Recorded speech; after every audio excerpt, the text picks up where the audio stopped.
अमायरा की मौत को आज 20 दिन हो चुके हैं। पहली बात तो अमायरा मेरी बेटी पूरे जयपुर की, पूरे राजस्थान की, पूरे भारत की बेटी थी। तो इसमें ऐसा क्यों हो रहा है कि हमें ही दर-दर भटकना पड़ रहा है उसके न्याय के लिए। पुलिस प्रशासन हो, चाहे राज्य सरकार हो, चाहे केंद्र सरकार हो, कहीं से भी हमें बताया नहीं जा रहा कि इस मैटर में चल क्या रहा है। हम पुलिस से बात करने की कोशिश करते हैं तो वो यही बोलते हैं कि जांच चल रही है, बयान लिए जा रहे हैं। हम कमिश्नर से मिले, हमारी अपील की वजह से उन्होंने आयु चेंज करा, पहले आयु एसएचओ थे, अब आईपीएस लगा दिए गए। फिर भी जांच इतनी लंबी खींची जा रही है, कुछ बताया नहीं जा रहा है क्या हो रहा है।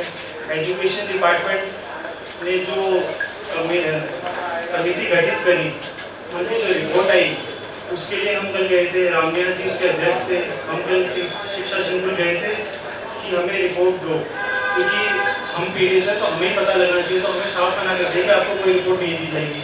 तो हमने सवाल किया कि मीडिया में तो आप सारी बातें बता रहे हैं, रिपोर्ट में जो भी हमें क्यों नहीं दी जा रही। और मीडिया में यही बातें बताई गई कि उसको हेलोवीन का सपना आया होगा, इसलिए वो ऐसे कूद गई। और जब से साफ साफ सीबीएसई की और एजुकेशन डिपार्टमेंट की गाइडलाइन है कि कोई भी स्कूल की बिल्डिंग 2 फ्लोर से अगर ऊपर होती है तो वो कवर्ड होनी चाहिए, जो कि मिर्जा मोदी स्कूल कवर्ड नहीं थी। उसके लिए भी एजुकेशन डिपार्टमेंट की जो रिपोर्ट में ये बोला गया कि हमने सुझाव दिया है कि इसमें जाल लगा देना चाहिए, ये कर देना चाहिए। जब से साफ साफ वायलेशन है मिर्जा मोदी स्कूल के द्वारा, उनकी बिल्डिंग में ना फ्लोर की सेफ्टी है, ना सीसीटीवी मॉनिटरिंग की सेफ्टी है, ऑडियो विजुअल होना चाहिए, ऑडियो विजुअल भी नहीं था, ओनली विजुअल्स थे, और वो भी 5 दिन का फुटेज था। जब से सीबीएसई का साफ साफ गाइडलाइन है कि 15 दिन की फुटेज और 15 दिन का बैकअप, वो भी ऑडियो विजुअल दोनों होने चाहिए। दूसरी बात है एसएचओ के सामने और एसीपी के सामने हमने बैठ के सारा वीडियो देखा है। 27 तारीख से लेकर पूरा 1 तारीख तक, 1 तारीख को घटना हुई हमारे के साथ, 27 तारीख से लेकर 30 तारीख तक पूरी जो क्लासरूम की फुटेज है उसमें अमायरा साफ साफ नजर आ रही है, खेल रही है, खाना खा रही है, दोस्तों से बात कर रही है। और जो कुछ लड़के उसको छेड़ने का प्रयास कर रहे हैं तो उसकी वो कंप्लेंट नहीं करती। तो इससे ये साफ साफ नजर आ रहा है कि वो शिकायती कट्टू नहीं है कि बार बार हर बात पे जाके शिकायत करने लगे। लेकिन 31 तारीख को हमने देखा कि वो 4 बार कंप्लेंट करने जाती है टीचर के पास, क्योंकि कुछ एक बच्चा उसको डिजिटल स्लेट में कुछ लिख के दिखाता है जिससे वो अनकंफर्टेबल फील होती है, टीचर के पास जाती है और टीचर पीछे बैठी होती थी। तो एक सीसीटीवी में टीचर पूरा नजर आ रहा है कि वो महिंद्रा चला रही है। मतलब क्लासरूम में 2 टीचर हैं, एक क्लास टीचर है जो कि महिंद्रा पे शॉपिंग कर रही है क्लास के अंदर ही, हमारा कंप्लेंट करती है 4 बार, उसकी सुनवाई नहीं होती। और फिर जब 1 तारीख को हमारा 5 बार कंप्लेंट करती है और 5 बार में उसको हर बार टीचर भगाती है, हर बार उसको ऐसे दिखा एक्शन से भी भगा रही है और 1 मिनट तक हमारा कंप्लेंट कर रही है, लेकिन सुनवाई नहीं हो रही। उसके हाव भाव से, उसकी जो बॉडी लैंग्वेज से पता लग रहा है कि वो बहुत परेशान है, वो बहुत डिस्ट्रेस में है, वो बैठ नहीं पा रही है।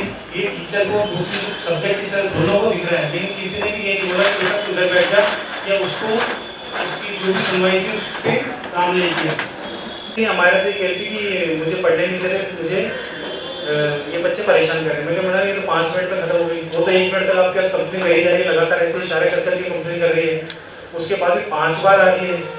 तो आपकी ड्यूटी बनती है, स्कूल की ड्यूटी बनती है कि बच्चे को सेफ फील कराया जाए पढ़ाई के साथ साथ। ये स्कूल की ड्यूटी है, ना प्रिंसिपल की तरफ से कोई बयान आ रहा है, ना स्कूल के ओनर की तरफ से कोई बयान आ रहा है।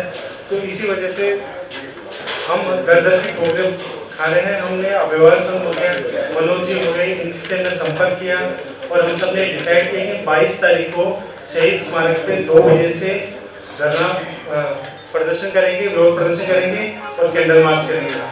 तो मेरी सभी से अपील है, हर एक अभिभावक से, माता पिता से, जयपुर के, राजस्थान के हर एक संवेदनशील व्यक्ति से मेरी ये अपील है कि कृपया हमारे इस अमायरा को न्याय दिलाने के लिए आगे आएँ और 22 तारीख को 2 बजे शहीद स्मारक पर उपस्थित हुए। मेरा सिर्फ ये कहना है कि अमायरा तो अब वापस नहीं आ सकती, जिसके लिए हम एज अ पेरेंट हर सेकंड हर मिनट रो रहे हैं। ये सोच रहे हैं काश हमने 1 तारीख को उसे स्कूल ही नहीं भेजा, काश हम जब जयपुर शिफ्ट हुए 3 साल पहले तो हमने नीरजा मोदी में एडमिशन ही नहीं कराया होता। यहाँ इतने काश हैं कि काश उसका स्कूल चेंज कर दिया होता, काश ये कर दिया होता, काश ये कर दिया होता।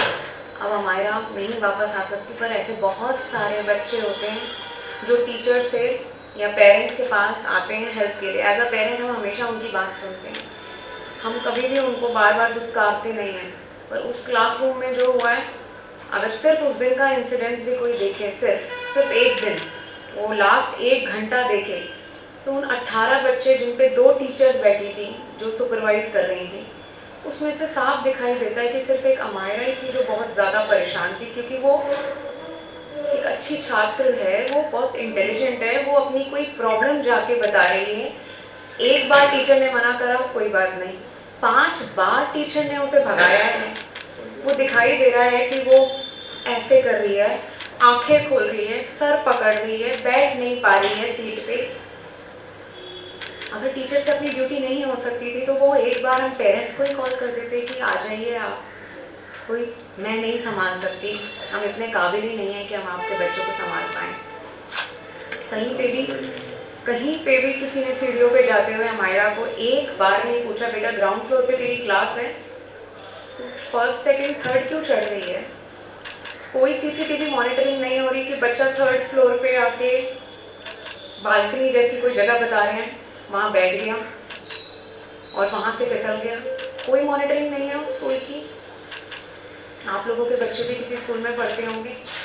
एज अ पेरेंट हम कभी नहीं सोचते जो बच्चा सुबह गया है वो दोपहर में वापस नहीं आएगा, उसकी जगह कॉल आएगी जो बताएगी कि वो नहीं है, मर गया है।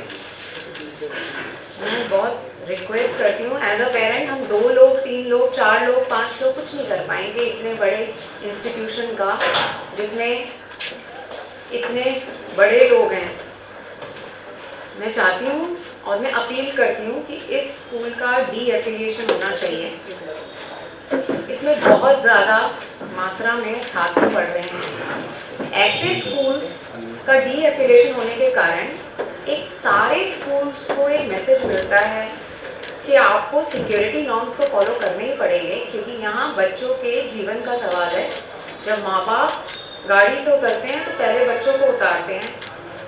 घरों में हम सब नेट लगाते हैं या रेलिंग सूची करते हैं, स्कूल्स को भी ये स्टेप लेने ही पड़ेंगे। उनको देखना पड़ेगा यहाँ कोई कीड़े मकोड़े नहीं आ रहे पढ़ने के लिए, यहाँ बच्चे आ रहे हैं हम सबके, जो हमारे जान, हमारे जिगर का टुकड़ा होते हैं, जिन्हें हम स्कूल भेजते हैं। हम उन्हीं के लिए सब कुछ करते हैं और उन्हें स्कूल भेजते हैं ये सोच के कि स्कूल उनका ध्यान रखेगा और वो सुरक्षित वापस आएंगे। स्कूल का बिल्कुल डी-एफिलिएशन होना चाहिए। दोषी टीचर, स्कूल की प्रिंसिपल मिसेस इंदु दुबे और स्कूल के प्रमोटर मिस्टर सौरभ मोदी, इनके अगेंस्ट एक्शन होना चाहिए। मेरी आप सबसे अपील है, हम लोगों ने ये 22 तारीख को एक विरोध प्रदर्शन रखा है, वहाँ आप लोग ज़्यादा से ज़्यादा मात्रा में आए, जुड़े। और इसको मुझे लगता है कि ऐसा टॉपिक ना बन के रह जाए जो जयपुर की बाउंड्री या राजस्थान की बाउंड्री में ही ख़त्म हो जाए, दफन हो जाए। ये मेरे ख्याल से नेशनल इशू है।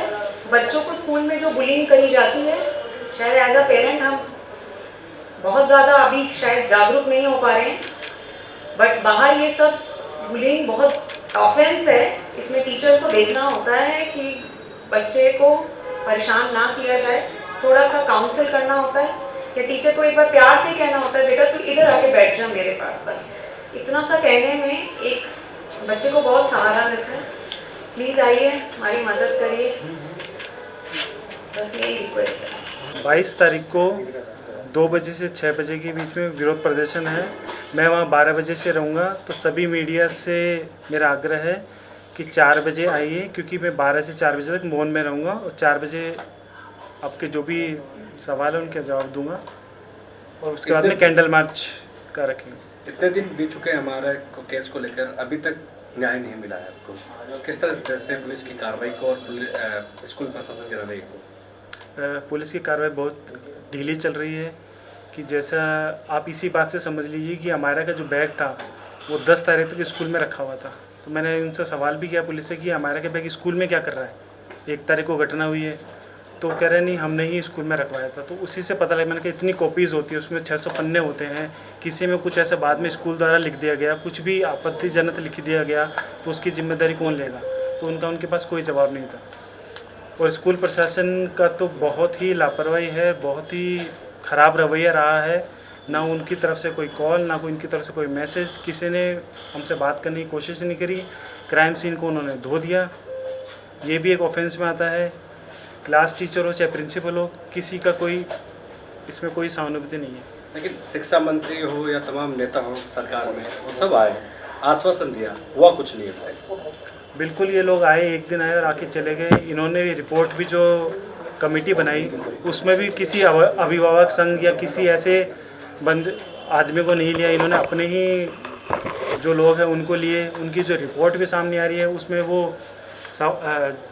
अजीबो तरीके जवाब दे रहे हैं। मुझसे भी उन्होंने सवाल किया था राजस्थान एजुकेशन वालों ने कि अमायरा हेलोवीन मना रही थी तो उसको कोई सपना आया होगा जिस वजह से वो उसने ऐसा किया। तो मैंने उनसे बोला था कि उसको अगर सपना आएगा 31 को तो वो 12:30 बजे का टाइम चूज़ करेगी क्या सर, कि मुझे अब 12:30 बज गए, रात को सपना आया था, मैं जाके कूदूँगी। आप किस तरह के सवाल कर रहे हैं? ये तो बिल्कुल ही मतलब वाहियात सवाल करा जा रहा था। एजुकेशन डिपार्टमेंट की जो कमेटी थी, कोर कमेटी, जिसमें राम निवास जी थे उनके अध्यक्ष। क्या वो खुद स्कूल प्रशासन को बचाने में जुटी हुई थी? बिल्कुल ऐसा ही लग रहा है मुझे तो। पुलिस क्या, मुझे एजुकेशन डिपार्टमेंट या सभी का ऐसा लग रहा है कि वो किसी न किसी रूप में स्कूल या स्कूल प्रशासन को बचा रहे हैं, उनकी चीज़ों को छुपा रहे हैं। आप पर भी दबाव बनाया गया था? नहीं, ऐसे हम पे दबाव नहीं बनाया गया, लेकिन हमें ये बार बार कहा गया जा रहा है कि आप मीडिया में मत बोलिए, मीडिया में मत बोलिए, इस तरह की चीज़ें। लेकिन हम बोला आपकी इच्छा है, बाकी मैं सलाह करूँगा। पुलिस से भी बोला गया कि मीडिया में जाइए। मैं मीडिया में क्यों नहीं जाए, हम तो हमारी आवाज़ तो उठाएंगे ना। आपके किसी परिवार के सदस्य से संपर्क किया गया, उनकी तरफ से लालच दिया गया किसी तरह से ताकि आप चुप बैठ जाएं? नहीं, स्कूल की तरफ से ऐसा कुछ नहीं। प्रशासन क्या चाहते हैं आप? क्या कह रहे हो? क्या उम्मीद है, उम्मीद क्या है आपको? नहीं, हमारी तो देखो 2-3 चीज़ें ही हैं। एक तो स्कूल के खिलाफ स्ट्रिक्ट से स्ट्रिक्ट एक्शन होना चाहिए। उन्होंने बहुत सारे वॉयलेशन किए हैं, बहुत सारे सेफ्टी को लेकर। उनकी सबसे पहले जिम्मेदारी स्कूल की यही होती है कि बच्चा सेफ रहे। हम कभी सपने में भी नहीं सोच सकते हमारा बच्चा घर से जाएगा और स्कूल में ऐसा कुछ हो जाएगा। तो इसका एफिलिएशन तो बिल्कुल कैंसिल होना चाहिए। इसके जितने भी बच्चे हैं उनको CBSE तय करे कि बाकी जो इस तरह के वो दूसरी स्कूलों में उनका एडमिशन करवाया जाए। ये तो CBSE की जिम्मेदारी कि इसका डीएफिलिएशन होना चाहिए। और दूसरा, जो ये क्लास टीचर है, जो दूसरी टीचर है, प्रिंसिपल है, इनके खिलाफ तो अबैटमेंट टू सुसाइड का केस लगना चाहिए, क्योंकि उन्होंने वही 2 एडल्ट थे क्लास में, बाकी सारे बच्चे थे। तो उनकी जिम्मेदारी बनती थी कि बच्चों को सेफ फील कराए। उन्होंने उसको प्रोवोक किया है, उसको इस सिचुएशन में पहुंचाया है कि उसका मानसिक संतुलन खो बैठी और वो उसने जाके ऐसा कदम उठाया। या कि ये जिम्मेवारी है या मानसिक संतुलन को कृपया करके ऐसा ना पेश करें कि बच्चे का मानसिक संतुलन सही नहीं था। अगर बच्चे का मानसिक संतुलन नहीं सही होता तो वो हर साल की टॉपर नहीं होती। वो बहुत खुश रहने वाली जिंदा दिल लड़की थी, सबकी मदद करती थी। और हेलोइन और कहीं से भी लेकर कहीं से भी वो किसी भी डिप्रेशन का कोई शिकार नहीं थी। बहुत खुश थी वो अपनी लाइफ में और बहुत सारे एम थे उसके। IPS ऑफिसर से लेके क्या दीपिका पादुकोण बनना चाहती थी। और ये जो स्कूल की जिम्मेवारी स्कूल ने नहीं उठाई, उसके खिलाफ एक्शन होना चाहिए। प्लीज़ आप कहीं पर भी ये कोट मत करिएगा। रिक्वेस्ट कर रही हूँ as a mother, as a parent, she has not committed suicide. वो उसको तो हाइट से प्रॉब्लम थी, वो तो डरती थी, तो उसको सिचुएशन में पहुँचाया गया जहाँ वो जाकर बैठी, वो गिर गई। और सेकेंडली वो कोई मानसिक उसको किसी तरह का कोई प्रॉब्लम नहीं था। देखो ऐसा है, आज इस घटना को पूरे 19 दिन हो गए और 19 दिन हो जाने के बावजूद भी पुलिस की तरफ से परिवार को कोई आश्वासन नहीं मिल रहा, कोई न्याय संगत कार्रवाई नहीं हो रही। मैं खुद परेशान था, चिंतित था।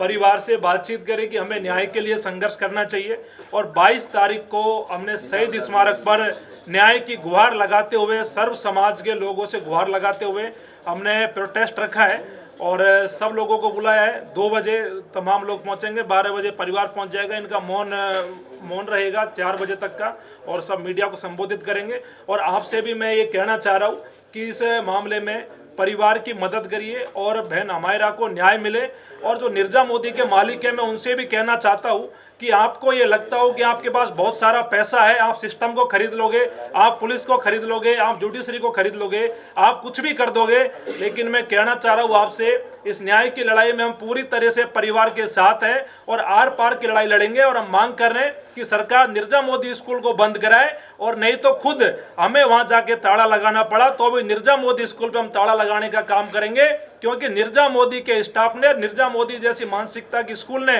हमारे से हमारी बहन अमायरा को छीन लिया।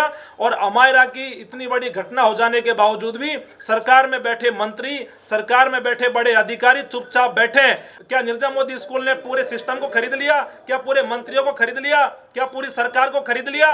मैं सर्व समाज से अपील कर रहा हूं कि निर्जा मोदी जैसे मौत के कुएं की स्कूल को बंद करे और 2 बजे 22 तारीख को शहीद स्मारक पर पहुंचकर बहन अमायरा को न्याय दिलाएं। आप देखिए परिवार कितना पीड़ित है।